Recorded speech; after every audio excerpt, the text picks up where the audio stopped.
Question വരാറുണ്ട്. അപ്പോൾ blocking factor എന്താണെന്ന് ചോദിച്ചാൽ number of records per block, അതിനെയാണ് നമ്മളതിൻ്റെ ബ്ലോക്കിംഗ് ഫാക്ടർ എന്ന് പറയുക. അപ്പോൾ ബ്ലോക്ക് സൈസ് നമുക്കറിയാം, അത് ക്വസ്റ്റ്യനിൽ തരും, B ബൈറ്റ്സ് ആണ്. ഇനി നമുക്ക് റെക്കോർഡിൻ്റെ സൈസ് കാൽക്കുലേറ്റ് ചെയ്യാവുന്നതേ ഉള്ളൂ. എത്ര ഡേറ്റ ഐറ്റംസ് അതിൻ്റെ ഓരോന്നിൻ്റെയും സൈസ് തന്നാൽ അതെല്ലാം കൂടെ കൂട്ടുമ്പോൾ അതിൻ്റെ റെക്കോർഡിൻ്റെ സൈസ് കിട്ടും അല്ലേ. ക്യാപിറ്റൽ R ബൈറ്റ്സ് കിട്ടിക്കഴിഞ്ഞാൽ നമ്മൾ ബ്ലോക്കിംഗ് ഫാക്ടർ BFR എന്ന് പറയുന്നത് ഫ്ലോർ ഓഫ് B/R. അതായത് ഇപ്പോൾ റെക്കോർഡ് എന്ന് പറയുന്നത് 1024ഉം ഒരു എന്താ പറയുക നമ്മുടെ ഒരു ബ്ലോക്കിൻ്റെ സൈസ് ഫോർ എക്സാമ്പിൾ ഒരു 1000 ബൈറ്റ്സ് ആണെന്ന് വെച്ചോ.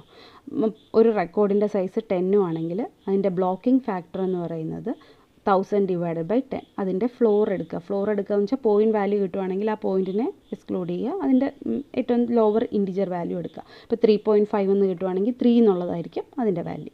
അപ്പോൾ ഇവിടെ 1000/10 ചെയ്യുമ്പോൾ നമുക്ക് 100. അപ്പം ഒരു ബ്ലോക്കിൽ നമുക്ക് 100 റെക്കോർഡ്സ് വെക്കാം. അതാണ് ബ്ലോക്കിംഗ് ഫാക്ടർ കൊണ്ട് നമ്മൾ പറയുന്നത്. ഓക്കെ, ഇൻ ജനറൽ നമുക്ക് ശരിക്കും ചിലപ്പോൾ എല്ലാ റെക്കോർഡ്സും വെച്ച് കഴിഞ്ഞാലും ബ്ലോക്സിൽ കുറച്ച് അൺയൂസ്ഡ് സ്പേസ്, അവസാനം കുറച്ച് ബാക്കി സ്പേസ് കാണും. അത് എത്രയാണെന്ന് വെച്ചാൽ B - BFR × R ആയിരിക്കും ആ ബാക്കി സ്പേസ് എന്ന് പറയുന്നത്. അപ്പോൾ നമുക്കതിനെ രണ്ട് രീതിയിൽ യൂട്ടിലൈസ് ചെയ്യാം, സ്പാൻഡ് ഓർഗനൈസേഷനും അൺസ്പാൻഡ് ഓർഗനൈസേഷൻ.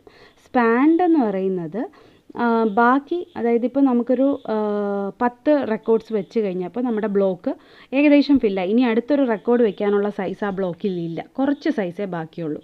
പക്ഷേ സ്പാൻഡ് ഓർഗനൈസേഷൻ ആണെങ്കിൽ നെക്സ്റ്റ് റെക്കോർഡിൻ്റെ കുറച്ച് പോർഷൻ എത്രയാണോ ഫില്ലാവുന്നത് അത്രയും അതിൻ്റെ അകത്ത് വയ്ക്കും, എന്നിട്ട് ബാക്കി തിരിച്ചു വയ്ക്കും. ഞാനിവിടെ ഒരു ഫിഗർ വരച്ചിട്ടുണ്ട്, അത് കാണുമ്പോൾ നിങ്ങൾക്ക് മനസ്സിലാവും. അപ്പം ബ്ലോക്ക് 1ൽ നമ്മൾ റെക്കോർഡ് 1, റെക്കോർഡ് 2, റെക്കോർഡ് 3, റെക്കോർഡ് 4 വെച്ചു. പിന്നെ കുറച്ചൊരു സ്പേസ് ബാക്കിയുണ്ട്. അപ്പോൾ എന്ത് ചെയ്യും, അവിടെ അവിടെ റെക്കോർഡ് 4 എന്ന് പറയുന്നത് ഫുള്ള് വെച്ചിട്ടില്ല കേട്ടോ, കുറച്ചേ വെച്ചിട്ടുള്ളൂ, കാരണം ബാക്കി നമുക്ക് തികയത്തില്ല.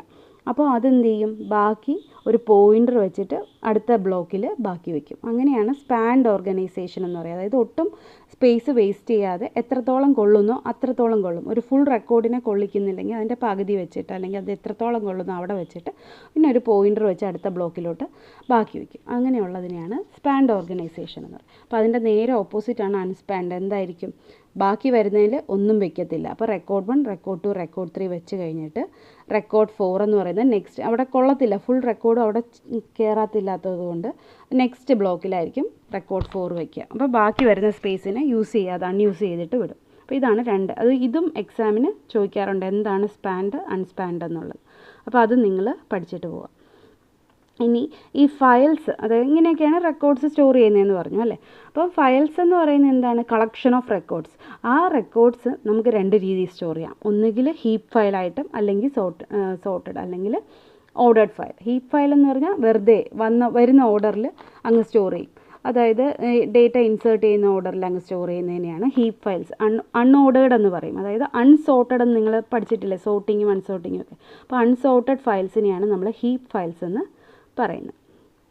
സോർട്ടഡ് ഫയൽസ് ആണെങ്കിലോ റെക്കോർഡ്സിനെ സോർട്ട് ചെയ്തിട്ടായിരിക്കും നമ്മൾ സ്റ്റോർ ചെയ്യുന്നത്. അപ്പോൾ based on a key. For example employee ആണെങ്കിൽ എംപ്ലോയി ID ബേസ് ചെയ്തിട്ട് നമുക്ക് സോർട്ട് ചെയ്ത് സ്റ്റോർ ചെയ്യാം. അതൊക്കെ നമ്മൾ ഡേറ്റാബേസ് അഡ്മിനിസ്ട്രേറ്റർ തീരുമാനിക്കും എന്തിൻ്റെ ബേസിസിലാണ് സോർട്ട് ചെയ്യേണ്ടതെന്നൊക്കെ. അപ്പോൾ അതിലൊരു കീ ഉണ്ടാവും, അല്ലെങ്കിൽ ഒരു ആട്രിബ്യൂട്ട്, നമ്മുടെ റെക്കോർഡിൽ ഏതെങ്കിലും ഒരു ആട്രിബ്യൂട്ട് ബേസ് ചെയ്തിട്ട് സോർട്ട് ചെയ്തിട്ടാണ് ആ ഫയലിൽ റെക്കോർഡ്സ് സ്റ്റോർ ചെയ്യുന്നതെന്നുള്ളെങ്കിൽ അതിനെയാണ് സോർട്ടഡ് അല്ലെങ്കിൽ ഓർഡേർഡ് ഫയൽസ് എന്ന് പറയുന്നത്. അപ്പോൾ അതിന് കുറച്ച് അഡ്വാൻറ്റേജസ് ഉണ്ട് അല്ലേ. നിങ്ങൾക്ക് തന്നെ അറിയാം, അൺഓർഡേർഡ് ഫയൽസ് ആണെങ്കിൽ ആക്സസ് ബുദ്ധിമുട്ടായിരിക്കും, നമുക്ക് ലീനിയർ സെർച്ചൊക്കെ നടത്തി കണ്ടുപിടിക്കേണ്ടി വരും.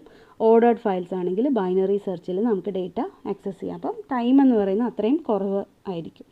പിന്നെ ഹാഷിംഗ് ടെക്നിക്സ് എന്ന് പറയും, അത് നിങ്ങൾ ഡേറ്റ സ്ട്രക്ചേഴ്സിൽ പഠിച്ചിട്ടുള്ള സെയിം കൺസെപ്റ്റ് തന്നെ. ഹാഷിംഗ് എന്തിനാണ്, ഡേറ്റ ആക്സസ് ചെയ്യാനായിട്ട്, ഈസി ആക്സസിന് വേണ്ടിയിട്ട് അല്ലേ. അപ്പോൾ ഹാഷ് വാല്യൂസ് ഒക്കെ വെച്ചിട്ട് നമുക്ക് ഡേറ്റേനെ ആക്സസ് ചെയ്യാനുള്ള ഒരു ബേസ്ഡ് ഓൺ എ ഫീൽഡ്, ആ ഒരു ഫീൽഡിൻ്റെ ഹാഷ് വാല്യൂ വെച്ചിട്ട് നമുക്ക് വേണമെങ്കിൽ ഡേറ്റേനെ ആക്സസ് ചെയ്യാം. ഇത് ഇത്രയാണ് ഫിസിക്കൽ ഡേറ്റ ഓർഗനൈസേഷൻ്റെ ആദ്യത്തെ ടോപ്പിക്സ് എന്ന്. നിങ്ങളൊന്ന് വായിച്ച് നോക്കണം, ഫുൾ പഠിക്കാൻ വേണം. ഈ നോട്ട്സ് ഞാൻ എഴുതിയെടുത്തതെന്ന് വെച്ചാൽ നിങ്ങളിത് വായിച്ച് പഠിച്ചിട്ട് പോകാനാണ്. എക്സാമിന് ഇതിൻ്റെ ഷോർട്ട് ക്വസ്റ്റ്യൻസും ചോദിക്കും, ഷോർട്ട് പ്രോബ്ലംസും ചോദിക്കും ഈ ബ്ലോക്കിംഗ് ഫാക്ടറൊക്കെ വെച്ചിട്ട്. എന്തെങ്കിലും ഡൗട്ട് ഉണ്ടെങ്കിൽ എനിക്ക് പേഴ്സണലി മെസ്സേജ് ചെയ്യാം.